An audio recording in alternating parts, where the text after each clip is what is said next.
Hello दोस्तों, तो स्वागत है आपका हमारे ऑनलाइन स्टडी चैनल पोआर स्टडी पॉइंट पर। तो दोस्तों, हमने यूपी पुलिस कांस्टेबल एवं लेखपाल के टॉप 25 अति महत्वपूर्ण प्रश्नों की सीरीज शुरू की थी, जिसके हमने 5 पार्ट पढ़ लिए थे। आज हम छठा पार्ट पढ़ेंगे, तो वीडियो को आप जरा भी स्किप ना करें, क्योंकि वीडियो आपके लिए बहुत ही हेल्पफुल होने वाला है। तो चलो वीडियो को शुरू करते हैं।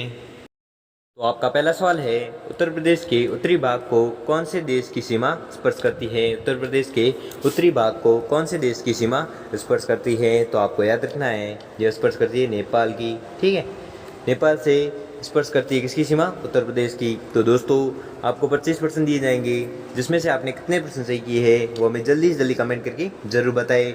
इसलिए मैं प्रश्न पढ़ूँ इससे पहले आप उत्तर तैयार रखें, जिससे कि आपकी प्रिपरेशन होती रहे। तो अगला प्रश्न देखते हैं।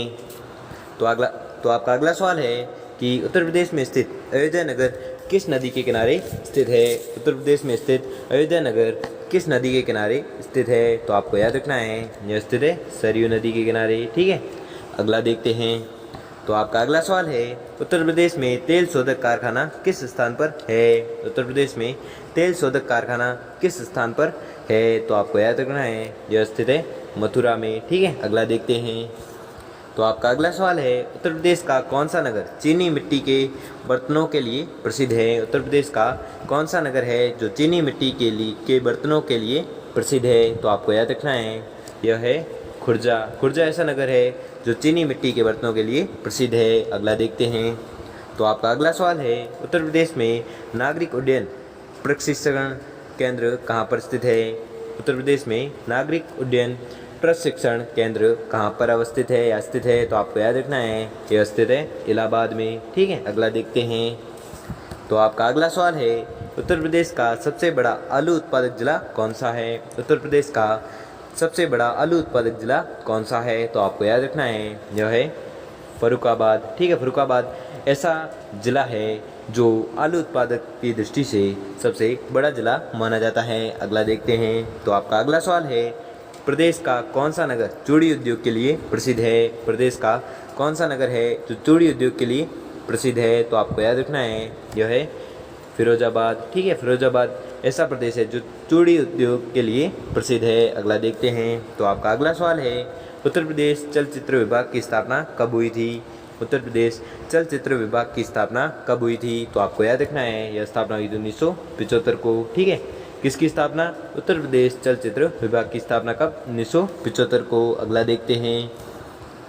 तो आपका अगला सवाल है, उत्तर प्रदेश के सूचना केंद्र का मुख्यालय किस नगर में है? उत्तर प्रदेश के सूचना केंद्र का मुख्यालय किस नगर में है? तो आपको याद रखना है, यह है लखनऊ में। ठीक है, लखनऊ में उत्तर प्रदेश के सूचना केंद्र का मुख्यालय है। कहाँ पर? लखनऊ में। अगला देखते हैं। तो आपका अगला सवाल है, विश्व का सबसे बड़ा कुंभ मेला उत्तर प्रदेश के किस शहर में लगता है? उत्तर प्रदेश का सबसे बड़ा कुंभ मेला उत्तर प्रदेश के किस शहर में लगता है? विश्व का सबसे बड़ा कुंभ मेला उत्तर प्रदेश के किस शहर में लगता है? तो आपको याद रखना है, यह लगता है इलाहाबाद में। मैंने बहुत बार पूछा है प्रश्न। ठीक है, तो आपको घुमा फिरा कर भी प्रश्न पूछा जा सकता है, तो आपको कन्फ्यूज नहीं होना है। मेन बात ये है कि आपको कन्फ्यूज नहीं होना है प्रश्न पढ़कर। ठीक है, प्रश्न को सोच समझ कर उसका उत्तर देना है। ठीक है, तो अगला प्रश्न देखते हैं।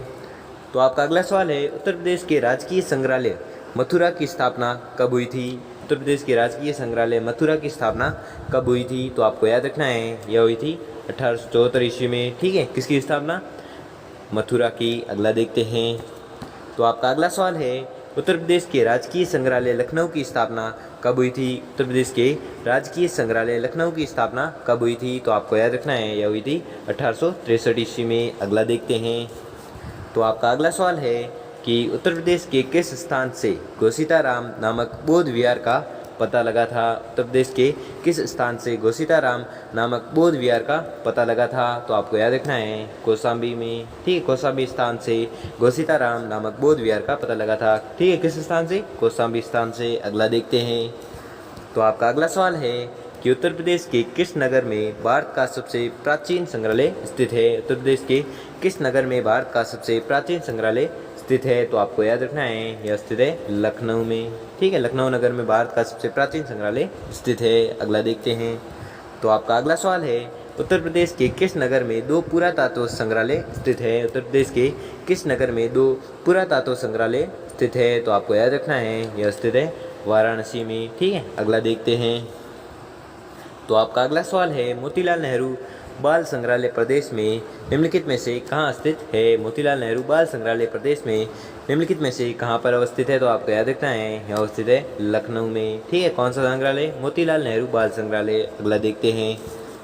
तो आपका अगला सवाल है, उत्तर प्रदेश में वृद्धावस्था पेंशन योजना का आरंभ किस वर्ष हुआ? उत्तर प्रदेश में वृद्धावस्था पेंशन योजना का आरंभ किस वर्ष में हुआ? तो आपको याद रखना है यह हुआ था दिसंबर 1957 ईस्वी में। ठीक है, दिसंबर 1957 ईस्वी में उत्तर प्रदेश में वृद्धावस्था पेंशन योजना का आरंभ हुआ था। अगला देखते हैं। तो आपका अगला सवाल है कि उत्तर प्रदेश में जवाहर रोजगार योजना कब हुआ? उत्तर प्रदेश में जवाहर रोजगार योजना कब हुआ? तो आपको याद रखना है 1 अप्रैल 1992 में। 1 अप्रैल 1992 में जवाहर रोजगार योजना पारित किया गया। कब? 1 अप्रैल 1992 में। अगला देखते हैं। तो अगला सवाल है, उत्तर प्रदेश में सुनिश्चित रोजगार योजना का आरंभ कब हुआ? उत्तर प्रदेश में सुनिश्चित रोजगार योजना का आरंभ कब हुआ? तो आपको याद रखना है यह हुआ था 1993-94 में। ठीक है, 1993-94 में सुनिश्चित रोजगार योजना का आरंभ हुआ था। कहाँ पर? उत्तर प्रदेश में। अगला देखते हैं। तो आपका अगला सवाल है, उत्तर प्रदेश ने शिक्षित बेरोजगार नवयुवकों को रोजगार प्रदान करने हेतु कौन सी योजना चलाई थी? तो आपको याद रखना है यह चलाई थी स्वरोजगार योजना। ठीक है, अगला देखते हैं। तो आपको याद रखना है अगला सवाल कि उत्तर प्रदेश के उच्च न्यायालय की खंडपीठ कहाँ पर है? उत्तर प्रदेश के उच्च न्यायालय की खंडपीठ कहाँ पर स्थित है? तो आपको याद रखना है यह है लखनऊ में। ठीक है, लखनऊ में उच्च न्यायालय की खंडपीठ स्थित है। कहाँ पर? लखनऊ में। अगला देखते हैं। तो अगला सवाल है, उत्तर प्रदेश में सबसे ऊंचा बांध कौन सा है? उत्तर प्रदेश में सबसे ऊंचा बांध कौन सा है? तो आपको याद रखना है यह है रामगंगा बांध।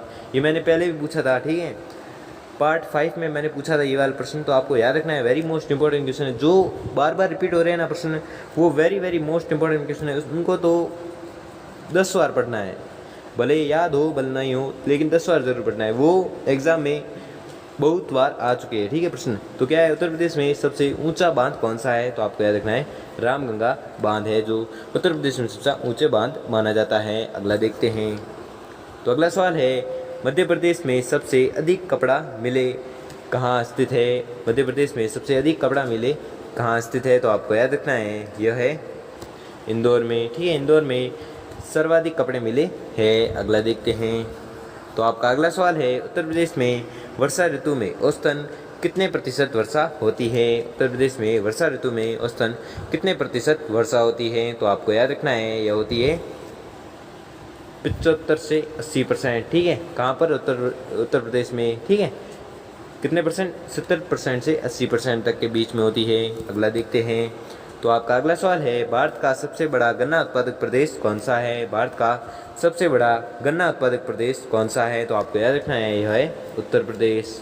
तो दोस्तों आपको 25% दिए गए, जिसमें से आपने कितने परसेंट सही की है वो हमें जल्दी से जल्दी कमेंट करके ज़रूर बताएं। और अगर आपको वीडियो अच्छा लगा है, आपके लिए थोड़ा सा भी हेल्पफुल साबित हुआ तो वीडियो को लाइक और चैनल को सब्सक्राइब करें। धन्यवाद।